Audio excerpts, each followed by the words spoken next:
Hello, it is Friday, July 18th, slightly afternoon here on the East Coast.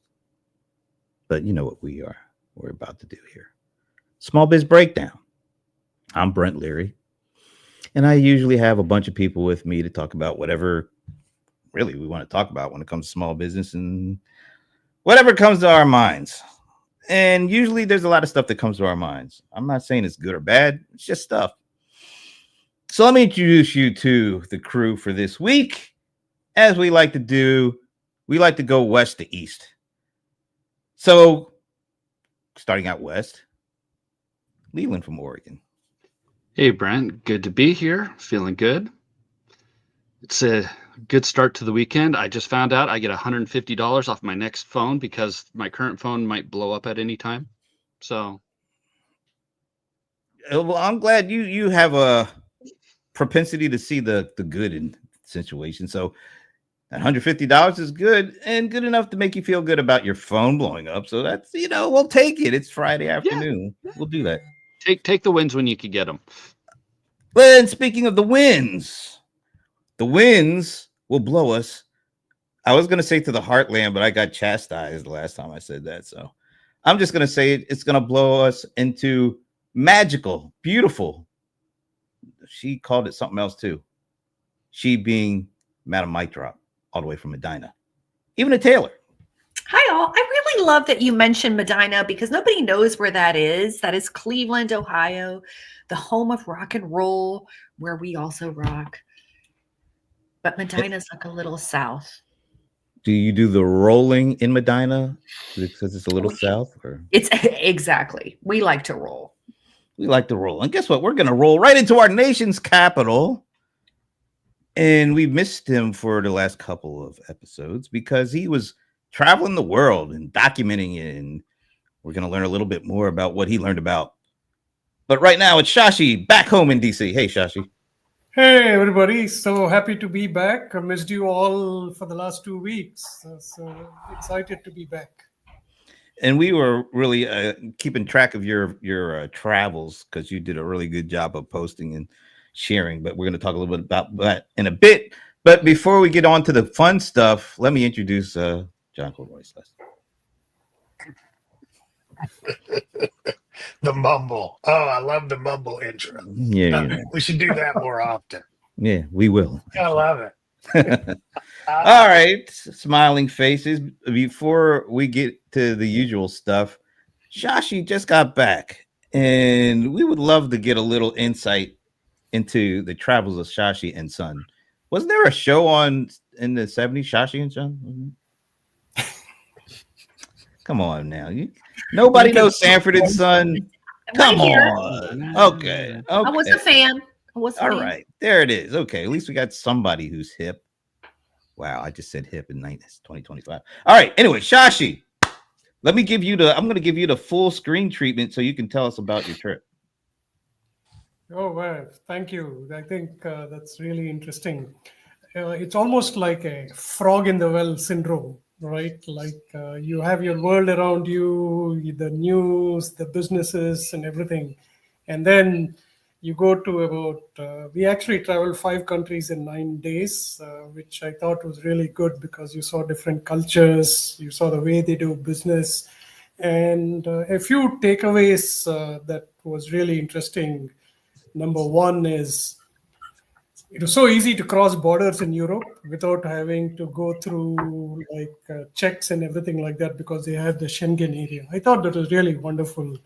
And it's not like they look the same or the culture is the same. In fact, the languages vary as you go from country to country. The funny thing is between 2 of these countries, the common language seems to be English, right? But you have to do whatever you have to do to communicate. That was interesting.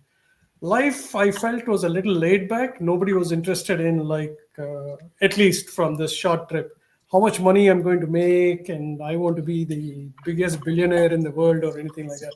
It looked more like we need to live life, we need to work, we need to do everything else. That was another thing. One surprising thing was the American technology in most of these countries. And the countries that I visited, Sweden, Denmark, Slovenia, Italy, and Croatia. The American influence in business was all technology. Like there wasn't a single person who wasn't using their mobile phones. Even if it's made in China, I'm presuming it had a big influence from the US companies. Using Google, using Facebook, using Instagram, that was really very prevalent. I was very surprised there are not too many American fast food. You really had to go look for a McDonald's if you wanted to go there. But the choice of local food was really great. And I'm going back there after 40 years. There's a lot of diversity. I mean, when I went there 40 years ago, probably people noticed this Asian looking guy walking on the streets. But now that's not true anymore. Automobiles. Again, I was very surprised that I thought like we export a lot of automobiles. Everything is probably very European centric, not too there weren't many. I mean, other than a few Teslas, one Ford or Jeep here and there, most of that.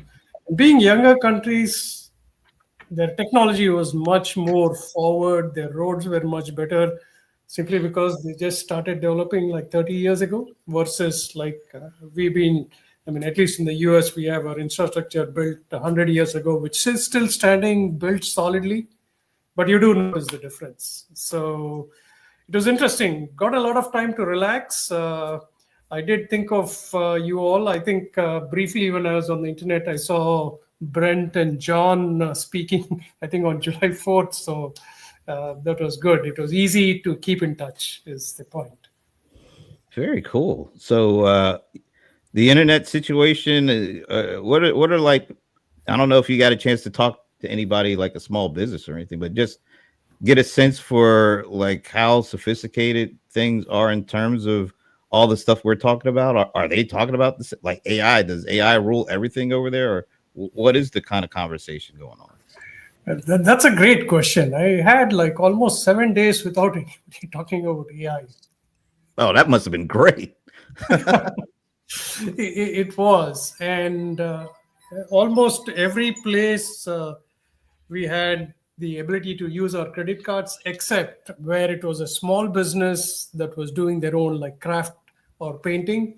You had to use cash there, if that made sense. Cash. Wow. Yeah. Interesting. Yeah, I can't even remember the last time I had to use cash. And I'm not kidding. I really don't. I don't even really walk around with a lot of cash, or maybe a couple of bucks. But I can't remember the last time I actually didn't give somebody a card, and that's amazing. So cash is still kind of the prevalent exchange and not digital stuff. Only in smaller businesses, right? Like otherwise you can use your card everywhere. But if you wanted to buy something very local, craft, you had to carry cash. And you had to carry cash if you went to a rest stop in Slovenia. That's another story for another day. Even as is agreeing with you, how far was that from where you grew up, Ivana? I am originally from Belgrade, from the capital of what is now Serbia, but I have traveled all over the former Yugoslavia. I've been to Croatia, have been to Slovenia, and if you are a nature lover, like right now, Croatia is super hot if you're traveling. In fact, I gotta say something. And you guys might have seen content like this, but people are doing comparisons between vacationing in the United States versus vacationing in Europe. And I just saw some guy do a video saying that it costs as much to do a week at Disney as it does to do a month in France. Wow. Think about that. His budget was approximately $8,000, give or take. And he was that's what he spent in France for a month. So, the former Yugoslavia is it's a tiny little place. If you count Serbia, Croatia, Montenegro, Bosnia, all those states, so to speak, but loaded with nature, just wonderful nature. So I know Shashi got to see some of that, and highly recommend if you want your lowest total cost trip, that is one of the places. I know folks are going to Portugal too and Spain, but it's really easy to hit. Like Croatia is a great place. I highly recommend going around Bosnia. There's like so much history there. So yeah, and everyone speaks English. So right, Shashi, you're pretty comfortable there. Everybody speaks English. If it doesn't, and you're talking to somebody in a street who doesn't speak English, somebody from an apartment above will translate. Yeah, we Slavs are nebi, as we like to say in the Pittsburgh area. We like to get all up in your business. I will say this: if you are a vegan or a vegetarian, you want to stick to the big cities because you're going to get your food needs met. But if you are traveling in the Balkans, you gotta like meat and dairy. Any particular kind of meat? Yeah, you're gonna get what we call a mixed grill, which contains almost like a souvlaki-ish type thing. We eat a lot of that's another thing. We eat a lot of pork, a lot of lamb, also some beef, mixtures of all of those things. And all the meat is what we would consider to be quote unquote well done, but it's a different type of cooking style. So it's super juicy. I don't know, Shashi, hey, you're a foodie. Shashi's a big foodie. Talk to us about food. All right. And this is going to, can we do this brief? Because we do have some stuff to talk about. Okay, let's talk this about has been really, really fascinating, but go ahead. Yeah, I mean, like Ivana said, most of the big cities seem to have moved towards serving vegan and vegetarian there. Didn't go to too many small city restaurants. But I think even if you have meat, the accompaniments are really pretty good. Yeah.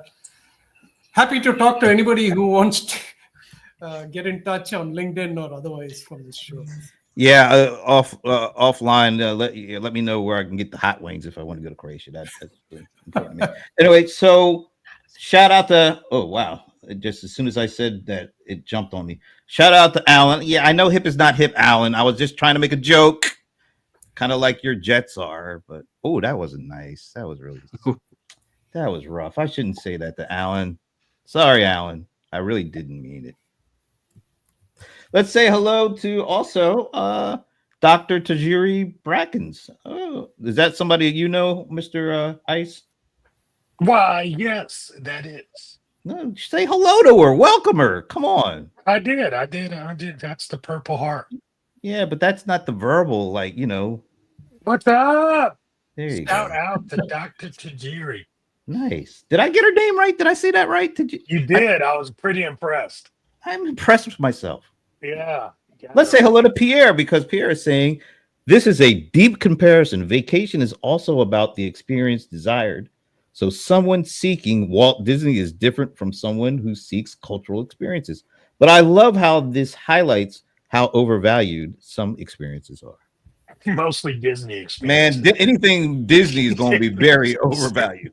You gotta love it, right? It's the ultimate brand pricing there. Yeah, right? you're right. You're right. He gets it. And they do everything with experience in mind. So it is a well thought out, deep strategy, and people are willing to pay it.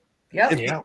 And I think that's the main thing. And if you don't want to pay it, then you go to France for a month, or you go to Croatia for like a half a year or something.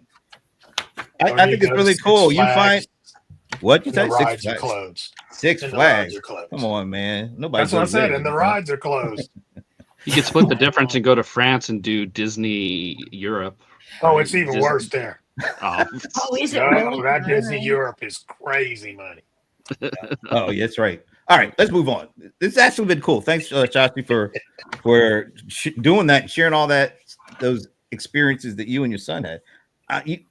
That must have been cool. Just you and your son going around the world and hanging out. That sounds great. All right, so this week has been like a weird one, but I'll ask you guys anyway because there's a lot of stuff going on, both for business and business had nothing to do with it. But we did just get some numbers. It looks like consumer confidence is up a tick.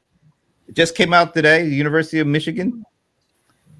But also inflation is up a tick. I think those numbers weren't factored into confidence numbers. But I think it was only up. I think people's confidence are up a tick because so far most people probably haven't felt a lot of the stuff. But I think people might think they're out of the woods. That maybe we won't get some of the stuff that we won't get. So anyway, Leland, where are you at this week with all this? Well, I mean, by tick, from what I see, the inflation went from 2.4% in May to 2.7%. So as long as it's within that 2% margin or that 2% area, I think that we're doing pretty good. I've been told that you do need some inflation. You don't want it when you have basically zero inflation, you have kind of a stagnant economy.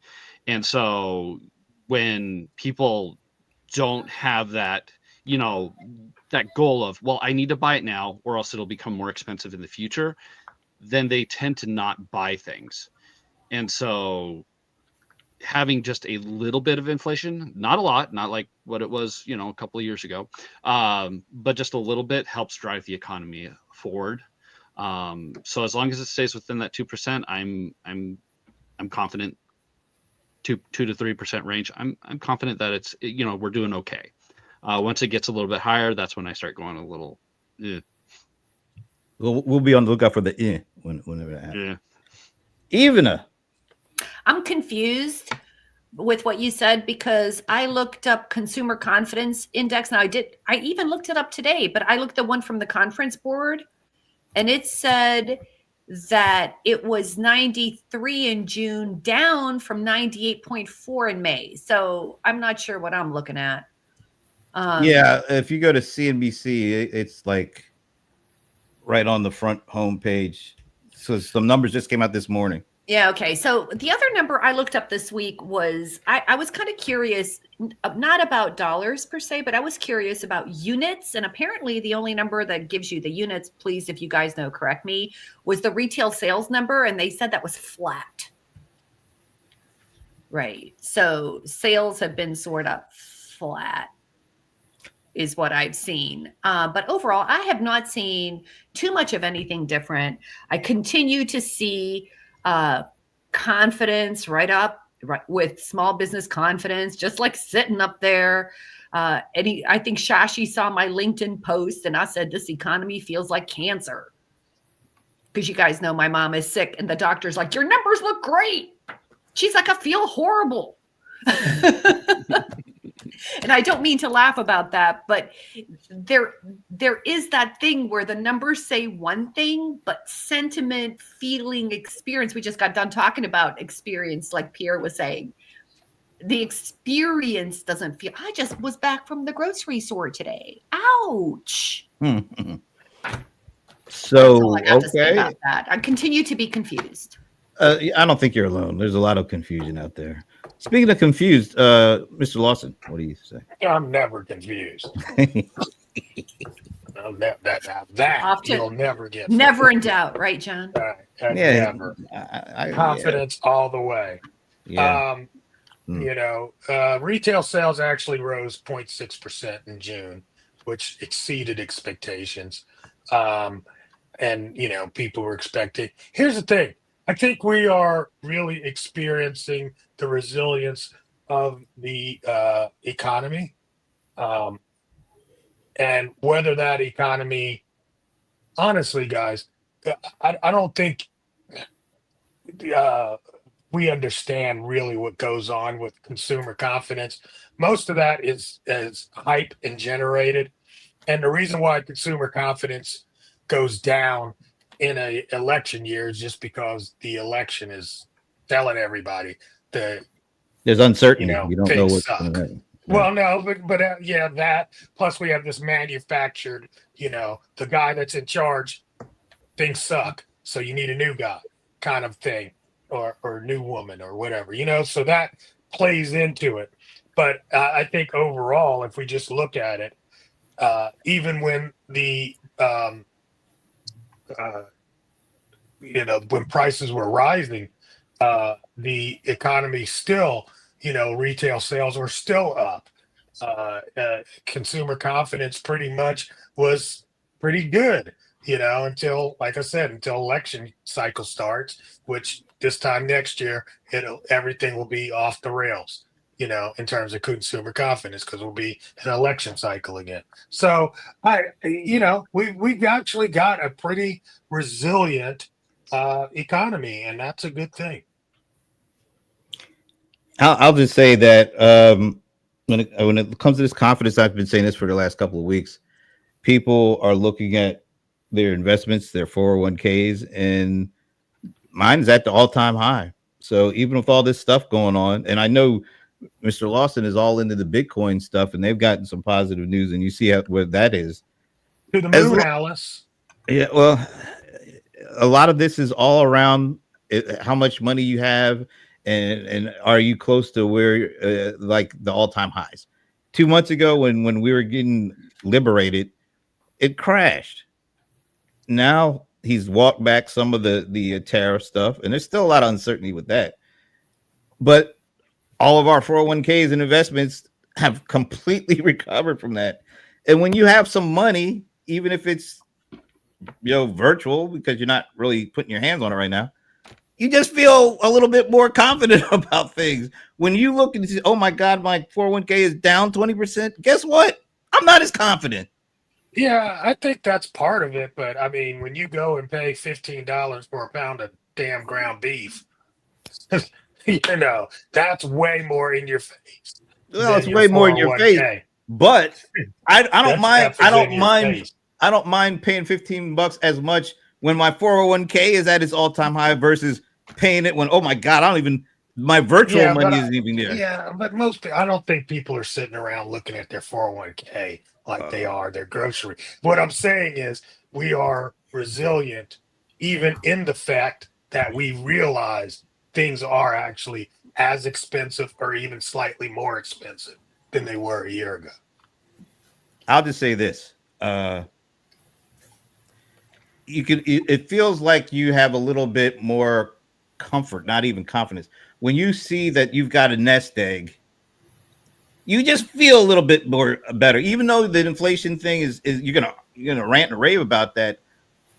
But it's not like you're losing any confidence. You're just mad about it. When you don't have your 401k where it was like when it's dropped 30%, yo, man, that's scary. I don't have that confidence that I had, even though I'm mad at the inflation and paying $15 for something that I maybe paid $5 for. I'm angry. I'm scared when my 401k is going down. My confidence is gone. With all that said, let's say hello to Martin. Hey, Martin. Good. Yeah, talk to Shashi. Yeah, you guys need to find out that he can help you with your trip. Like Leland has been awful quiet. Well, actually, Shashi hasn't given his opinion of the week. Yeah, actually, I think John said it right, that the economy is very resilient, right? So what's happening now is we've started ignoring things that we're paying a lot of attention to for some time. So now, like Brent said, hey, our nest egg is safe, seems to be doing much better, so we are not really worried. Now, the tariff talk is also being ignored by a large amount of people because they say like, oh, because we like tacos. Right. I mean, the only sector that seems to be affected in what I've read is travel. Travel has gone up so high, especially places that they're expecting a kind of withdrawal. People are going to local places much more than traveling out. People I heard are spending more on cars, which I find it very surprising because maybe they expect the costs to go up. But for small businesses, I think the uncertainty is still very high. Hey, if somebody could answer this question for me, though. It's like, when they said retail sales rise, 0.6%. How do they do they offset the fact that, prices have increased? What are you about, wholesale versus retail, or what are you talking about? No, it's just like when they say, U.S. retail sales rise 0.6% in June, right? Yeah. But then you've got, like you said, the inflation rises 2.4%. how do they offset those things? It's like, Well, yeah, tell me. my understanding, and again, I don't claim, I just was asking, like I was searching online this week in prep for today, and I was searching, and my question was, you're telling me what the inflation rate is, which is the increase in price, but what is the rate of units? Like what's happening with actual Right. units? You see, and what I learned is that the number was retail sales. That's what it said. I don't know if that's true. I'm just telling you what it said, that retail sales is 0.6. Mm. So, and the reason I call that flat, I called it flat because, well, inflation went 2.7 and sales are like 0.6. So I call that flat. Yeah. Am I wrong, Yeah. John? Or do you I mean, No, that's what I was wondering too. I'm like, it's like, yeah, it went up, but so did the price. So taking exactly. And home so in the essence, same amount of stuff. Right. Exactly. That's what I was calling it. And if anyone has anything to add to that, that's how I'm looking at it. So, and the other thing that was offset about the other, the more granular part of those numbers is that they were talking about what did they say? There were certain products that had increased in price. So these numbers were influenced by, what did it say? Oh my God, food. Yeah. I can't find it. Yeah. That's Yeah. I'm trying to find in my notes. I'm trying to find, because they had gone into details specifically about what products were driving that. I think So food is somebody up else can jump 0.3%. in. Food is up 0.3%. Gasoline is up 1%. Energy is up 0.9%, and shelter is up 0.2%. Those Okay. were the ones that I got highlighted in my little summary. Yeah, your of notes the there. inflation. Yeah. okay. So Eric Winchester says part of the nearly broad rise. Interesting way to put it. The nearly broad rise in retail sales last month was likely due to tariff-driven price increases rather than volumes. There we go. That sounds right. Thanks for joining us, Eric, and also thanks for joining us, Samarth. Please, I apologize if I'm not saying your name right, but thanks for joining us. And yeah, most of us are great on this panel. Yeah, most of us, not everybody. Anyway, let me say hi to. Did we already say Tochiana July? You didn't. I just said in the chat. So yes, say hi. Hello, thank you for joining us. I think this might be the first time we're actually hearing from you. So thank you for joining us. I like that name, Tatiana July. It's really cool name. All right, I want to show this image to you guys because a lot we just batting around the tariff stuff, and the whole reason for that discussion is the president says he wants make manufacturing in America great again, or something like that. So this comes from, I think it's from the New York Times. I think so. This is really interesting, at least to me. And I think all the tariff talk is kind of ridiculous if you're talking about manufacturing. All right, so this looks at what was going on in 1990 and what's going on as of last year. So back in the 90s, wow, it doesn't feel like it should be that long ago, but I guess it is because it's 35 years since 1990. If you look at the 48, well, actually, there's 49, and I guess that's 50. I guess that's Hawaii kind of struggling down there. But if you just look at the makeup of the employment in the 90s, almost every state, the top employment category, not the top employer, but the top employer category was manufacturing mostly, and then retail. And I guess Nevada, of course, is hospitality. But look at all that green on there for manufacturing. Now you go 34 years into the future to last year, and it has completely changed to healthcare. Very few states are on there for manufacturing. So that's over a span of 34 years. Do we really think that all this tariff talk is going to take us back to the manufacturing good old days, or is it a pipe dream? Because I don't know how you get back to, I would say about at around 40 states or thereabouts, maybe 38 or 39. Their top employer category is manufacturing based. Now there's only what, 1, 2, 3, 4, 5, 6. Is there any way that we could get back to that level of manufacturing? And does it make sense to?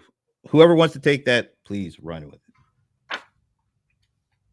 Okay, nobody's talking.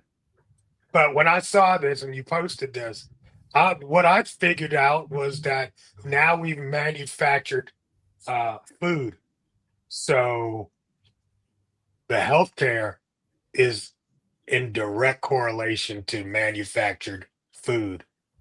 And that is an indication of how poor our food actually is, more so than, about manufacturing going down. It's about, we've manufactured this. Healthcare is now an industry that we have manufactured.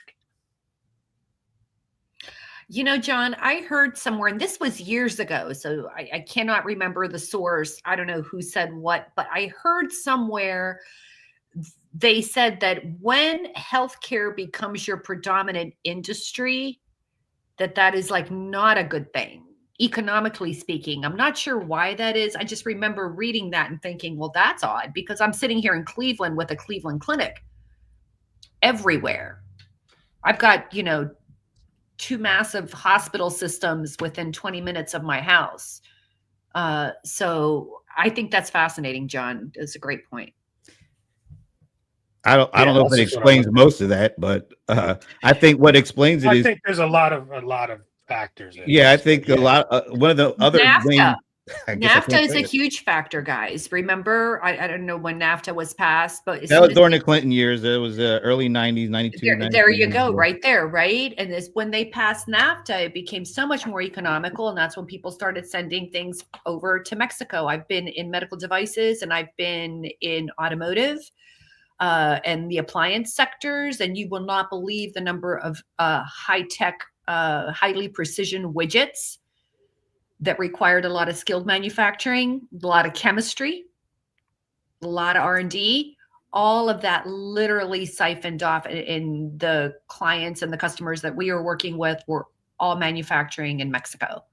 And that happened in the 90s. NAFTA made it, one of the reasons it made it cheaper to manufacture outside the country, even taking into consideration the shipping, because a lot of these things, a lot like cars, they take like 7 different, go back and forth between countries, but that's even less expensive than building it right in the country. That's why all this comes down to money. Everything always comes down to money. If it's less expensive to ship parts from all over the country or all over the world than to build everything in the country, that's what is going to happen. That's what's happened. So how do you think that we'll be able to turn that around? I think if you're thinking that everything that we are doing is to bring manufacturing back, I think it's a very populist opinion, right? It probably caters to the base of whoever is saying it. The reality is that we only export very few things, and some of the high cost items like defense, we export a lot of them. That's not going to change. But some of the smaller farmers are finding it difficult to export American products because of tariffs, right? So this could be a tactic to say, like, guys, if you don't play nice with American products, we won't play nice with you. Because I always like to take the example of beer, right? I didn't find a single American beer in any part of Europe. Wow. Now, if I know coming from India that any American product that is imported to India has like 200% duty on it. So it'll be very difficult for any of us on this call even to think about sending some product there other than technology, right? That's one thing. Now, if I was a soybean farmer And if China had tariffs on soya bean, obviously I'd like to think like, hey, you know what? As long as I'm making money, I don't care about what China is doing to the end consumer. So there's a lot of nuances to this, but I don't think manufacturing is going to come back. We are just going to buy things wherever it is cheaper. It might marginally increase the prices, like people have said, but it may not be that everything is going to move here. That's my theory. It takes years. I'm sorry. Go ahead, Leland. Yeah, I was going to get Leland in there. Well, I mean, since the tariffs have happened, there have been a lot of companies that have claimed that they're going to be spending billions of dollars in increasing manufacturing over here in America. And I think that it can happen. I think that, if you get a bit of pressure to be able to push them, they may choose to come into America and start up automatic manufacturing to where the people that are working there aren't necessarily making the shoes or actually assembling the phones, but they'll have more automated methods for making these products. And then you have people overseeing the machines, which will be a more higher paying job than just a person, making the phone.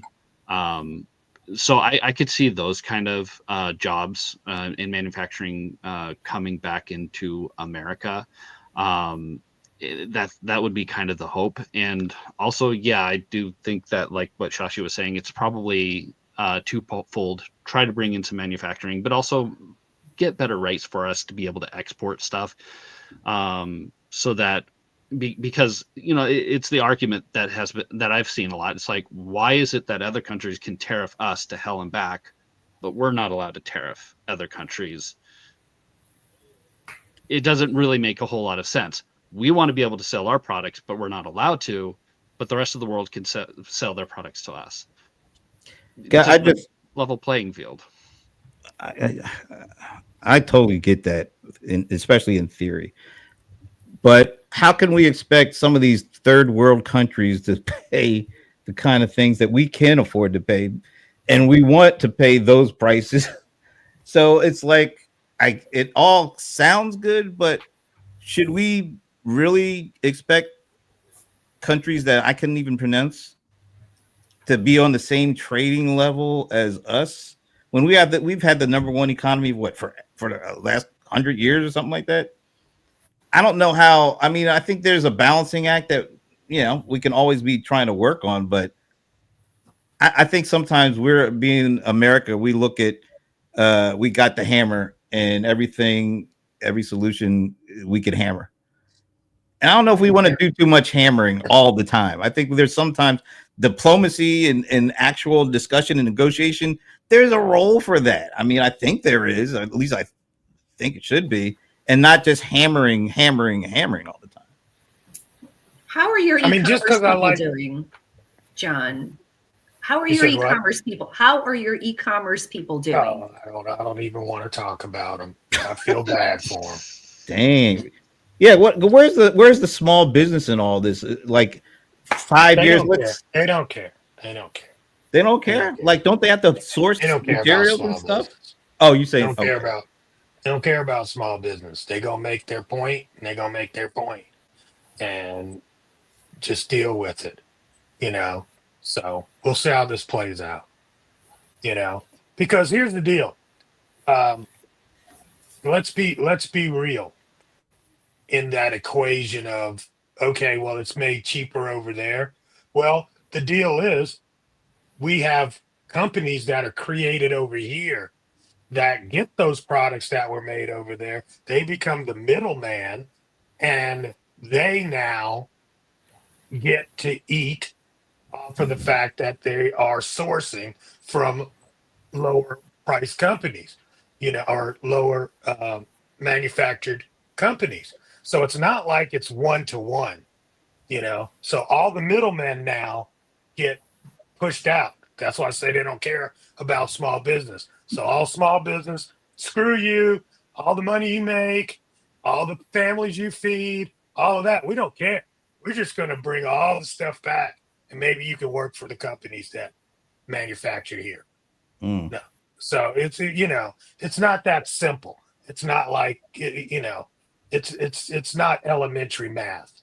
And the fact that I like to eat and I live in a country and I make enough money to eat avocados when I want, and you can't grow avocados in Atlanta, Georgia, That's why you got and to eat peaches.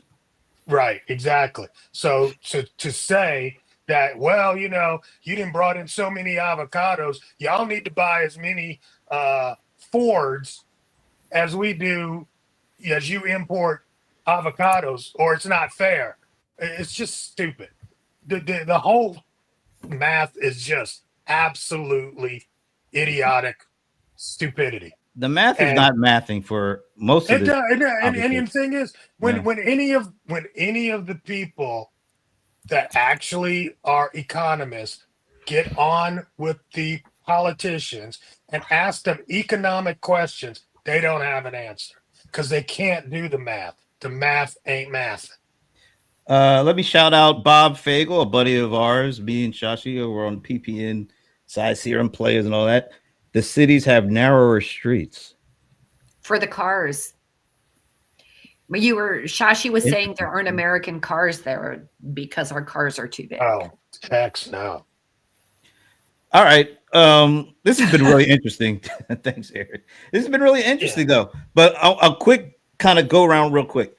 Does it feel like our president is trying to figure out a way to fire the Fed?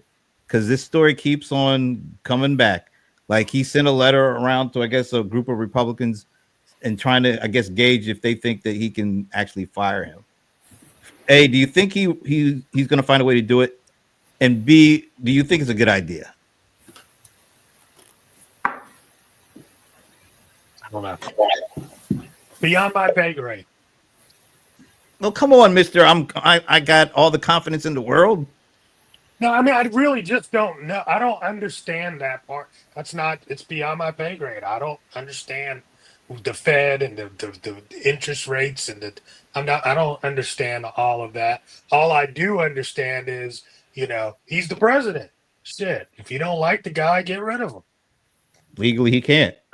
That's the problem. I mean, They're trying to find a loophole. They're trying to find a loophole. Exactly. But It might be a problem. But why is he trying to fire this guy when all reports is through some serious rough seas? He's navigated pretty effectively, and the economy has. Remember when we were talking about the economy is going to crash at some point, and they start talking about the kind of the Goldilocks economy, like he has to kind of look out for this and this and walk it down like that. And all that talk of gloom and doom was going around. We never got the gloom or the doom. And this guy's been in office because Trump put him in office in his first go around. So why do we always have this thing about him getting fired? I don't get it. Maybe you guys have a better. He wants them to lower the interest rates.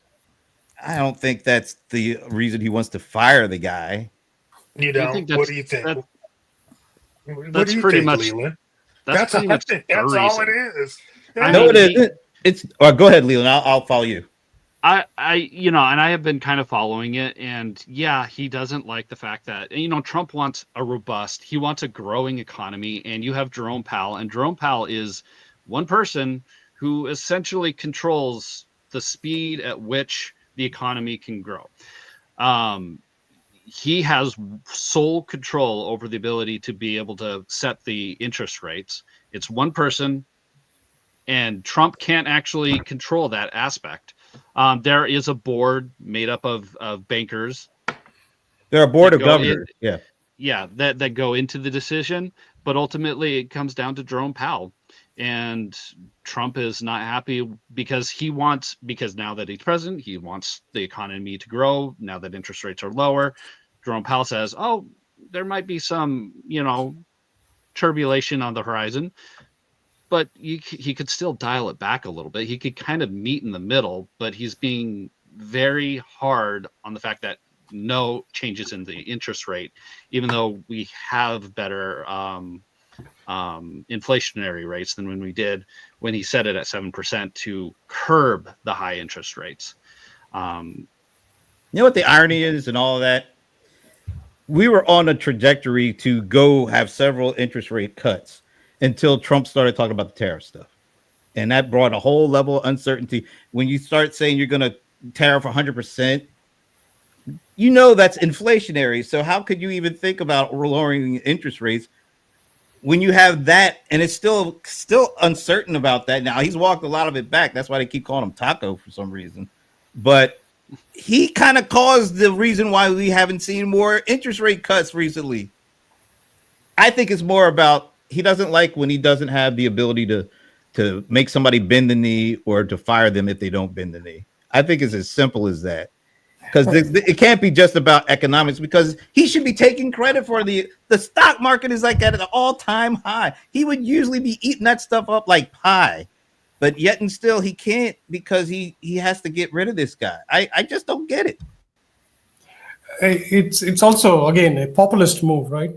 Like a reduction in interest rates affects everybody, meaning there's not a single person who'd say like the interest rates don't bother. We all take so much loans, credit card loans, housing loans, car loans, and everything. That activity and those transactions are actually much lower than they would be.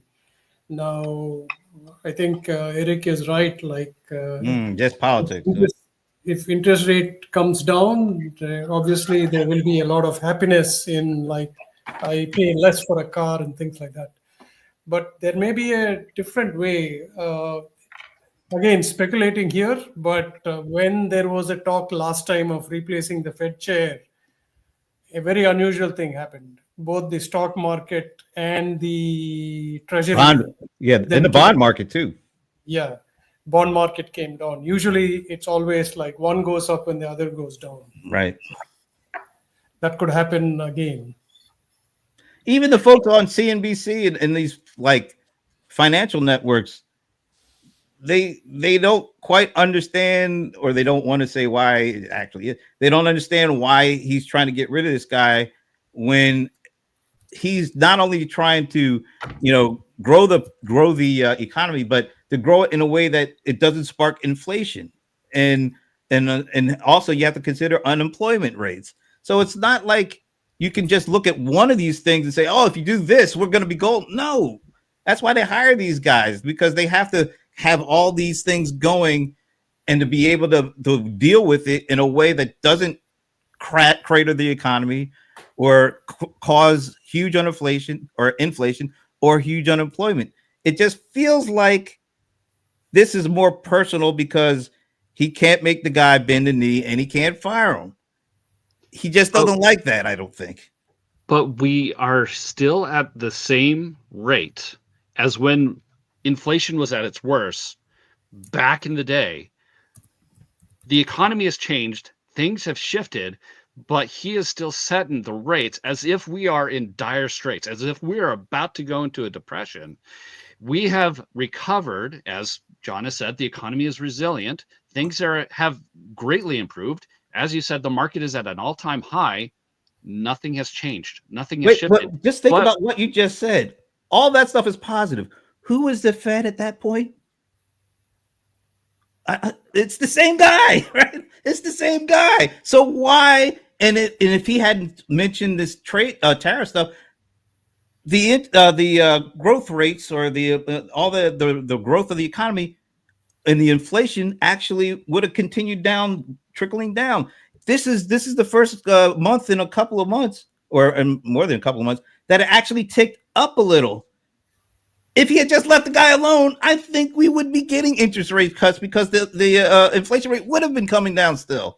I don't get it. I think it's more personal than all this other stuff, because all the things you just said, they're true.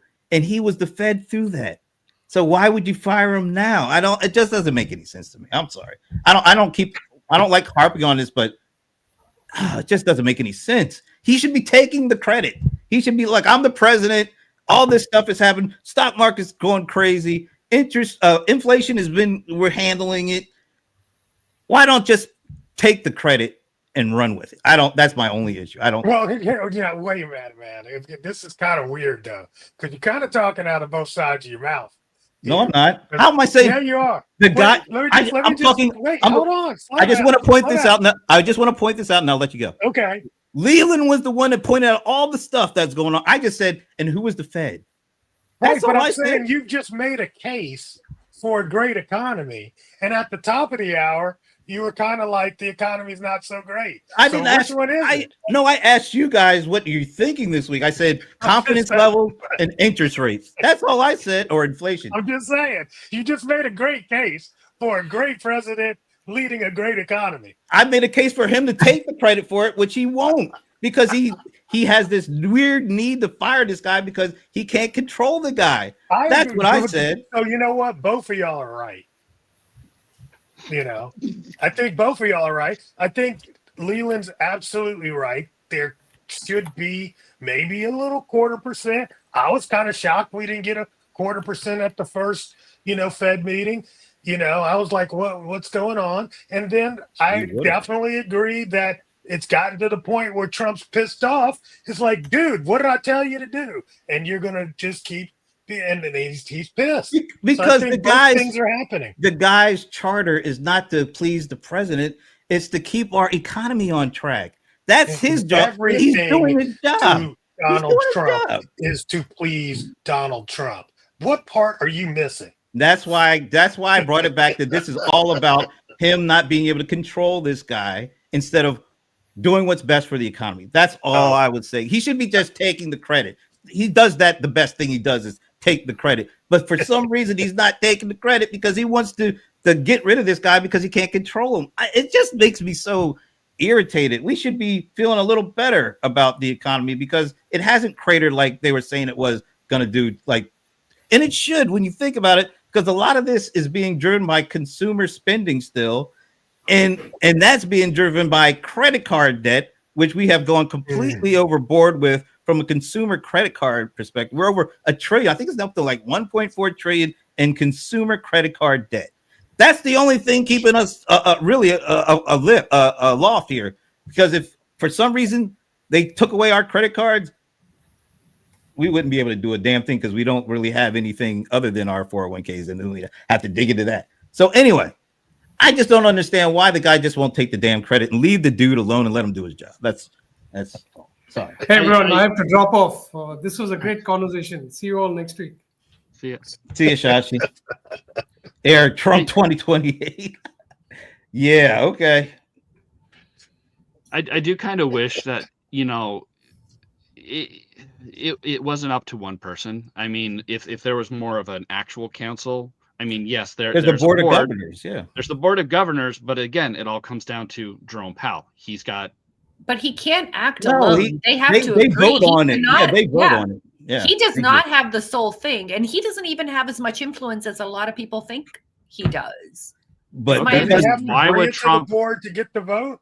It's like the Supreme Court justice. That's what I'm saying. So he has to bring it, right? Well, he sets the get a vote. He gets the vote, but he sets the docket, whatever they call it. And then all the Supreme Court justices have the same vote, one yay or nay. This is the same. He might set the docket and bring them together and they discuss it, but they have to all vote. And if he votes one way and the majority votes another way, then they get it.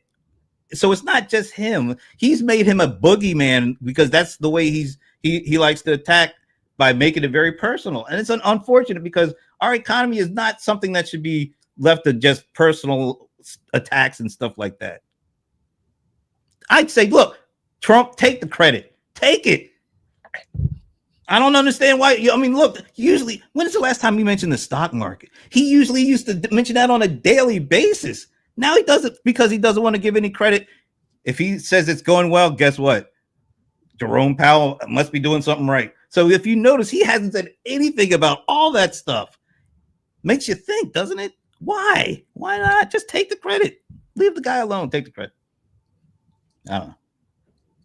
Sorry. I got a little on my soapbox there. Okay. Got on my soapbox there a little bit.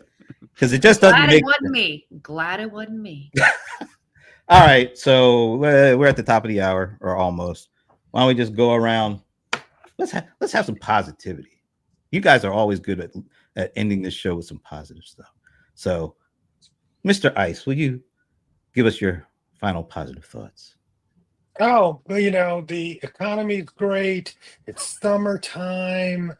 Uh, Life's good. These are the golden years. Enjoy them. That was too sarcastic. Yeah. I know you too damn well. I ain't buying that shit. All right. Leland, give us some good West Coast vibes on your way out. All right. I like to, end with a little bit of piece of advice. And my advice would be don't be afraid to upgrade your technology, move forward. I have a neighbor. He needed to upgrade his computer. His computer is 25 years old. What? 25 years old. He's got a calculator. He decided, I can't upgrade to Windows 11, so I better upgrade my computer. That was his. Wow. That was the cutoff point. He needs to send that to the Smithsonian immediately. And so it's don't let out of date technology, because technology will fail. You got the spinning metal discs; they're mechanical. The grease will seize up, and eventually, drives will fail. So don't be afraid to periodically upgrade your technology to ensure that your cell phone's not going to go and blow up. Wow, way to bring it back to like that. All right, it's come to that time of the show where we turn things over to the madam, the magic of Medina. Madam might drop herself, even a Taylor. This will not surprise you, but I have got a customer-centered rant today. And that is, the short skippy is, find a way to be on your customer's side. Find a way to say yes to your customer, even though you're saying no. So are you telling us to lie to our customers? Is that no, not at all. So let's say, for example, your customer calls you up and they say, hey, I want service XYZ. Well, you look at their record and you're like, oh my goodness, Mr. Customer, you're not subscribed to service XYZ, right? But what you can say is, wow, I get it, Mr. Customer. I understand. I really want to help you here. Let's take a look. So instead of just saying no and go away, this is completely free. And I saw a study recently that actually said that if you just take your customer's side and try to help them be on their side, they will walk away with a much more positive experience of your brand. Typically, you think if you say no to your customer that they're going to hate you, but if you say yes, let me see how I can help you, and you try helping them, and you're like, let me talk to my manager. Let me take one more look. Then you come back, Mr. Customer, we have tried 6 different ways to help you, and this is just not working. And the research I saw said that just that little tweak in your process is just going to make a huge, and now with prices going up, why am I telling you this? With prices going up, value perception is coming down. And this is like a free way to increase value for your customer at the price you're charging. I'll summarize. A lot of your customers. No, I'm just kidding. That was good. A good story too. I like that. Thanks. All right. So, a couple last things for me. First of all, I just got this ridiculous LinkedIn in-mail message. It starts by, "Hi Brent, no hard sell, but," and that's when I stopped reading. So, please, anybody, do not ever send me anything that starts like that, especially if I don't know you. Even if I do know you. Just don't send me any of that stuff, okay? I don't want it. I'm sending you that message right now. Yeah, okay. All right. And also, Trump 2028, I will say this. I will predict this, Eric. If he finds a way to be able to fire Jerome Powell, he might be able to find a way to run for a 3rd time or 4th time, or how many times he's run. So I'm not ruling it out. Because he's the only person that can get away with the stuff that he's gotten away with. Nobody else in this world can ever do the things that he's done and get away from it. So if he can find a way to get rid of my buddy Jerome, Romy Rome Powell, he might be able to run 2028. So I'm not going to dismiss that. It might actually happen. Is that a positive ending? Doesn't feel like. I'll say this: my positive ending. Thanks to all the new folks that were commenting today. This is great. Yes, we had a lot of new people. Yes. In addition to some of the folks that we've had before. So we appreciate people coming in and joining the conversation. There's some really great comments here, like people taking some serious time and effort to put these thoughts together. So thanks for joining us. We will be back next Friday. And I promise I will keep my rants to a minimum of 0, hopefully, unless something else stupid happens. But anyway, we'll see you next week. So he'll rant next week.